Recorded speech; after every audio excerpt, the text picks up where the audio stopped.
अस्सलामु अलैकुम वरहमतुल्लाहि वबरकातुहू। उम्मीद है कि आप सब खैर वाफियत के साथ होंगे। अल्लाह ताला ने कुरान मजीद में इरशाद फरमाया है कि फ़वैलुल लिल मुसल्लीन, नमाज पढ़ने वालों के लिए हलाकत है। यानी जो शख्स नमाज नहीं पढ़ रहा उसके लिए तो ये बात पक्की है कि वो जहन्नुम का अजाब झेलेगा, और जो नमाज पढ़ने वाला है उसके लिए भी जहन्नुम की वईद है, हलाकत की वईद है। इसका क्या मतलब है? आगे अल्लाह ताला ने अगली आयत में इसकी वजाहत फरमाई कि अल्लज़ीना हुम अन सलातिहिम साहून, कि वो नमाज पढ़ने वाले लोग जो नमाज से गाफिल हैं। अब नमाज से गफलत का क्या मतलब है?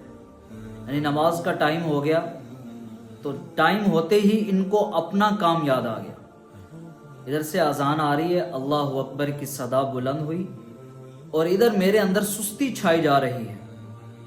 अगर बिल फर्ज किसी को दिखाने के लिए या अपना मुंह रखने के लिए मैं मस्जिद में आ गया नमाज पढ़ने के लिए, तो इस तरह ठोंगे मार के अल्लाह के सामने मैं मस्जिद से निकल जाता हूँ, तो ये है नमाज से गफलत। मैं मस्जिद में दाखिल हुआ, मुझे नहीं पता कि मैं क्या करने जा रहा हूँ। रस्मी तौर पर वज़ू किया, रस्मी तौर पर मस्जिद में दाखिल हुआ, अल्लाह अकबर की 4 रकात नमाज की पढ़ी, और फिर उसके बाद रफ़्उ चक्कर चला गया मस्जिद से।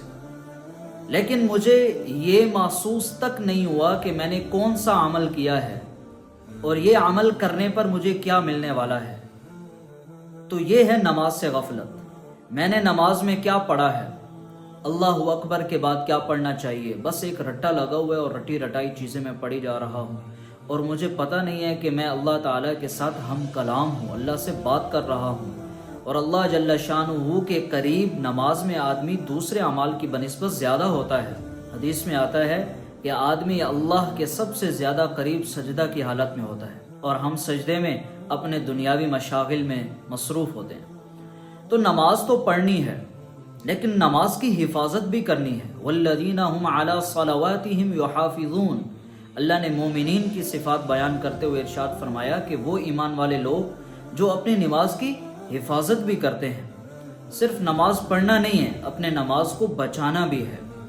तो हम नमाज ऐसी पढ़ने वाले बन जाएं कि जब हम नमाज के लिए खड़े हों तो हमें पता हो कि हम कितनी बड़ी ज़ात के सामने खड़े हैं, जो तमाम कायनात का बादशाह है, जिसने मुझे पैदा किया है, जो रोज़ाना मेरे काम बनाता है।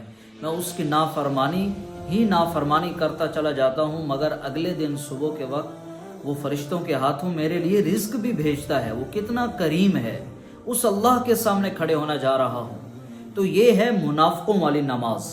आप अलैहिस्सलातु वस्सलाम ने इस नमाज के बारे में इरशाद फरमाया, तिल्का सलातुल मुनाफिक, ये मुनाफिक वाली नमाज है कि सबसे पहले तो इंतज़ार किया, फिर अजान हुई, और अजान आने के बाद वक्त हाथ से निकलता जा रहा है, और मैं इसी इंतज़ार में बैठा हूँ कि बस जब आखिरी टाइम होगा तो उस वक्त नमाज पढ़ लूँगा।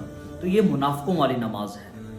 और अल्लाह ने भी कुरान में मुनाफिकीन की सिफ़त बयान करते हुए इरशाद फरमाया कि ये नमाज में सुस्ती करते हैं। व इज़ा क़ामू इलस्सलाति क़ामू कुसाला युराउन नास, लोगों को दिखा रहे हैं और सुस्ती के साथ नमाज पढ़ रहे हैं। तो नमाज को पढ़ना है और फिर नमाज को बचाना भी है कि हमारी नमाज हमें फ़ायदा भी दे।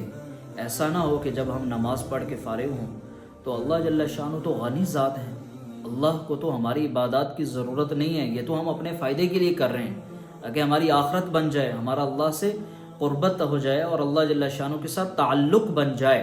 अगर हम नमाज इस तरह पढ़ेंगे कि हमें रग़बत ही नहीं है नमाज में, तो अल्लाह को क्या ज़रूरत है यही नमाज पुराने कपड़े में लपेट कर हमारे मुँह पर मार दी जाए। तो अल्लाह ताला हम सब की इससे हिफाजत फरमाए।